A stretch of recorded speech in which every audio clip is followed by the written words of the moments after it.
দখল করা হতো, জমি এই যে কুক্ষিগত করা, এই যে প্রক্রিয়া, এটার একটা আরেকটা নিদর্শন আমরা হয়তো দেখতে পেতাম। কিন্তু যেদিন আগস্টের 5 তারিখের পর 6 তারিখে এই চুক্তি বাতিল করে চিনি ও খাদ্য শিল্প কর্পোরেশন, এবং তারপর থেকে আমরা লেগে আছি যাতে এই চিনি কলগুলোকে উদ্ধার করা যায়। এই রাষ্ট্রায়ত্ত চিনি কলগুলোকে যদি উদ্ধার করা না যায়, আরেকটা গণতান্ত্রিক নির্বাচনের মধ্যে দিয়ে যে সরকারি আসুক না কেন, দেখা যাবে যে এই বেসরকারি প্রতিষ্ঠানগুলো আবারও এই জমিগুলোকে কুক্ষিগত করছে এবং তাদের জন্য, নিজেদের জন্য, তারা নিজেদের স্বার্থে এটা ব্যবহার করছে।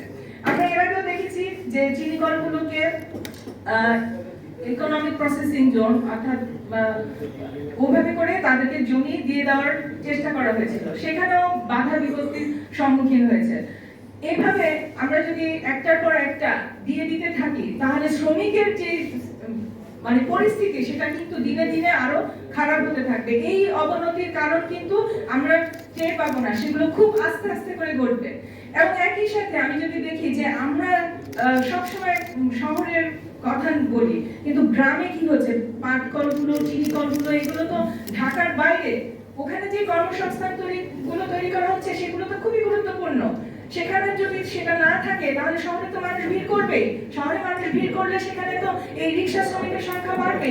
সেখানে ভাসমান হকার, ভাসমান যে অনানুষ্ঠানিক খাতে যে 80% মানুষ এখানে ঘুরে ফিরে চাকরির জন্য খুঁজছে, আত্মকর্মসংস্থানের জন্য দৌড়াদৌড়ি করছে, তাদের সংখ্যা তো বাড়তেই থাকবে। একদিক থেকে এরকম সংখ্যা বাড়বে, অন্যদিক থেকে আমি গ্রামে কোনো রকমের সার্ভিস দিতে পারবো না। সেদিক থেকে আপনারা দেখেন পল্লী বিদ্যুৎ সমিতির আজকের অবস্থান। পল্লী বিদ্যুৎ সমিতি সম্পর্কে গ্রামে গ্রামে এক একটা ভুল ধারণা চালু আছে। তারা সবসময় গ্রামের গ্রাহকরা যখনই কোনো সমস্যা হচ্ছে, তারা দায়ী করছেন পল্লী বিদ্যুৎ সমিতিকে, কারণ পল্লী বিদ্যুৎ সমিতির লোকজন তারা নাকি ঠিক মতো মিটার দিচ্ছে না, যন্ত্রপাতি খারাপ দিচ্ছে, সেজন্য ঘন ঘন নষ্ট হয়ে যাচ্ছে। এ কারণে মানুষ ক্ষিপ্ত, অথচ তাদের ক্ষিপ্ত হওয়ার কথা ছিল আরইবির উপর। আরইবি হচ্ছে রুরাল ইলেকট্রিফিকেশন বোর্ড, যারা এই পল্লী বিদ্যুৎ সমিতিগুলোকে নিয়ন্ত্রণ করে। কিন্তু তারা কিন্তু সেখান থেকে দায় মুক্তি তাদের ঘটছে। সেখানে আমরা দেখতে পাচ্ছি একটা ভিন্ন চিত্র। এইখানে মানুষ তারা দিনের পর দিন কাজ করছে। আপনারা শুনে গেলেন, একজন বলে গেছেন যে তারা কত ঘন্টা কাজ করেন এবং কি পরিমাণ সুবিধা পান। অথচ এই গ্রামে যদি ঠিক মতো বিদ্যুৎ দেওয়া যেত, ওইখানে অনেক বেশি কর্মসংস্থান তৈরি হতো না। এই যে গ্রামে যে নিরবিচ্ছিন্ন বিদ্যুৎ দেওয়া যাচ্ছে না, আমরা দেখছি যে সরকার ঘোষণা করেছিল 2020 সালের দিকে যে বাংলাদেশের কি শতভাগ বিদ্যুৎ দেওয়া হচ্ছে, অথচ গ্রামে আমি নিজেই গিয়ে দেখেছি যে কখনো কখনো 7-8 ঘন্টা বিদ্যুৎ থাকে না। এমনিতেই তারা লোডশেডিং, যন্ত্রপাতি নষ্ট, এটার কারণে এই লোডশেডিং এর কারণে বিদ্যুৎ পায় না।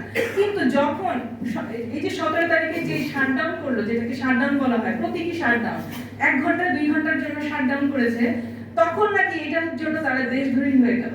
ওইদিকে যে 6-7 ঘন্টা কারেন্ট থাকে না, তখন কি হয় সেটার দোষ কারা দেখবে? এটা তো দীর্ঘদিন ধরে হয়ে আসছে। আপনারা শুধু একদিনের ঘটনা দেখছেন, একদিনে তাদেরকে দেশধরী বানিয়ে দিবেন, যারা নাকি আপনাদেরকে এতদিন ধরে সেবা দিয়ে আসছে, যাদের কারণে, যাদের দেওয়া যন্ত্রপাতি দুর্নীতির কারণে আজকে এই অবস্থা হয়েছে। এখন পর্যন্ত বৃষ্টি হলে বিদ্যুৎ থাকে না, ঝড় বৃষ্টি হলে কিছু নষ্ট হয়ে যায়, তাদের কি আপনাদের কোনো বিচার করতে হবে না? তাহলে তাদের ব্যাপারে তদন্ত কোথায় হচ্ছে? এই বিষয়গুলো আমাদেরকে বুঝতে হবে যে কারা আমাদেরকে শোষণ করছে, কারা এখানে নিয়ন্ত্রণ করছে, এবং নিয়ন্ত্রণ করে বিভিন্নভাবে আমাদের শ্রমিকদেরকে, কর্মচারীদেরকে দোষী সাব্যস্ত করছে। আমি চাই যে এই সমস্ত কিছুর সংস্কার হোক। আমি সমালোচনা করছি এখানে, কারণ আমি চাচ্ছি সরকার যেন এই সংস্কারগুলো করে একটা জনমুখী ব্যবস্থা তৈরি করে, যেখানে শ্রমিকেরা, শ্রমজীবী মানুষেরা সবাই একটা সুন্দর পরিবেশ পান, আত্মমর্যাদার সাথে বাঁচতে পারেন।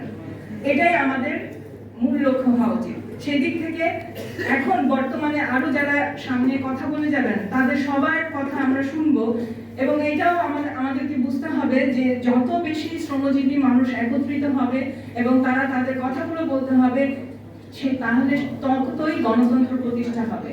শ্রমজীবী মানুষ চুপ হয়ে যাওয়া মানেই হচ্ছে স্বৈরাচারের উত্থান, এবং সেটা আমরা দেখেছি। এতদিন ধরে ক্ষোভ সব লুকিয়েছিল, মানুষ অসন্তোষ তার ভিতরে বুকে চাপা দিয়ে রেখেছিল, আত্মমর্যাদা বোধ থেকে তারা অনেক কিছু বলতে পারেনি, গ্রেপ্তার হওয়ার ভয়, কথা না বলতে পারার ভয়, এই অনেক কিছু তাদের মধ্যে কাজ করেছে। কিন্তু এখন এই পরিস্থিতির পরিবর্তন করতে হবে এবং সেজন্য এই যে এই ধরনের আলোচনা আরো বেশি বেশি করে করতে হবে, ঐক্যবদ্ধ হতে হবে এবং সরকারকে বুঝিয়ে দিতে হবে যে এই ধরনের সংস্কার যা শ্রমজীবী মানুষের স্বার্থ রক্ষা করে না, তা দিয়ে কোনোদিন গণতন্ত্র প্রতিষ্ঠা হবে না। ধন্যবাদ।